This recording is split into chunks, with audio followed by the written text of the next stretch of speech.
Magkano nga ba ang kita sa isang patining?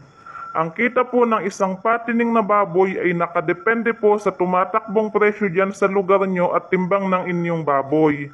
Halimbawa po, kung ang presyo ng live weight ay 180, then tumimbang naman ng 85 kilos ang baboy mo, ang kita nito ay 15,300. Then babawasin naman po natin yung naging puhunan mo sa isang baboy. Ang isang bake po ay umuubos ang 4 na sako ng feeds o higit pa. Pure feeds po ito.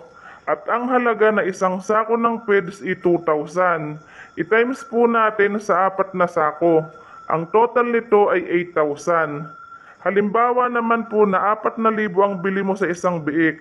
Ang total na puhunan nyo po ay 12,000.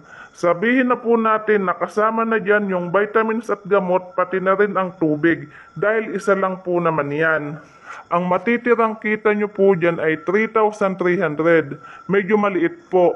Pero kung marami naman po ang alaga nyo at may sarili kayong inahin, medyo malaki-laki pa rin po ang magiging kita mo dyan. So, yun lang po. Sana'y nakatulong.